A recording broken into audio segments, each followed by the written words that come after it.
Hello, you're watching China View on CNC World. I'm Nikki Aaron, broadcasting to you from Beijing. Our top story today. Working mothers in China are faced with a dilemma. They need to return to work, but they also want to continue breastfeeding their young children. China View takes a closer look at how these new mothers are coping with the situation. Fu Xiaoli, an employee at Tianjin Post Office, has managed to continue to breastfeed Xiao Xiao, her 15-month-old daughter, as well as remain at work full-time. After returning to work when Xiao Xiao was just 4 months old, she decided that the only option was to collect her breast milk during her work hours. To begin with, I was quite worried. I thought that the stress of being at work would affect the quality of my breast milk. I would have to go into the washroom to pump my milk. It was very inconvenient. When other people would knock on the door to use the washroom, I would feel very anxious and guilty for spending such a long time in there each day. Fu later found a storage room at work where she could get some privacy to use her breast pump. However, not all the babies in China are as lucky as Xiao Xiao. According to China's Ministry of Health, only 30% of Chinese mothers exclusively breastfeed their infants for the first 6 months, which is far lower than the nation's goal of 50%. According to the International Labour Organization, returning to work is a major reason why many young mothers stop breastfeeding. China has seen an increase in the number of career women, and many companies and workplaces do not allow the kind of time necessary for breast pumping. Although my colleagues are well aware of the benefits of breastfeeding, many of them are forced to give up early because of their busy work schedules. A female doctor, for instance, can stop halfway through surgery to pump milk, and the real problem is that if the women don't pump enough, their milk production starts to reduce. In recent years, more and more people are becoming aware of the dilemma that working mothers face, and as a result, online support groups and parenting forums have become a popular online retreat. Some mothers are determined to make their voices heard. Li Zhe works at a state-owned enterprise in Beijing.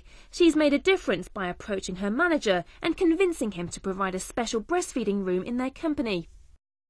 I told him that setting up a breastfeeding room would be a nice way to promote our corporate culture. Then the staff would also like the boss more. Ivy Macalin is the leader of an international non-profit organization in China called La Leche League. The organization is dedicated to helping worldwide breastfeeding mothers through providing information and mother-to-mother support. One of her main aims is to encourage Chinese working moms to continue breastfeeding their babies. It's quite common, especially in Western countries, for breastfeeding mothers to keep breastfeeding even after they go back to work. Because a lot of countries, like the United States, only have 12 weeks of maternity leave maximum. Some places only 6 weeks. So it's very common for moms to have to go back to work very soon. But on the other hand, because a lot of moms know the benefits of breastfeeding for both their baby and themselves, they really have a commitment to keep doing it. And so they get a really, really good pump, like a double electric pump, and then they just pump their milk at work. And it's actually, once you get used to it, it's really not that hard. To raise awareness and support for breastfeeding mothers, UNICEF Office for China launched a sample breastfeeding room called 10 Square Meters of Love, which is a private space equipped with chairs, electricity sockets, a refrigerator and lots of toys. It hopes that by setting an example, breastfeeding rooms will be set up in public buildings and workplaces throughout China someday soon.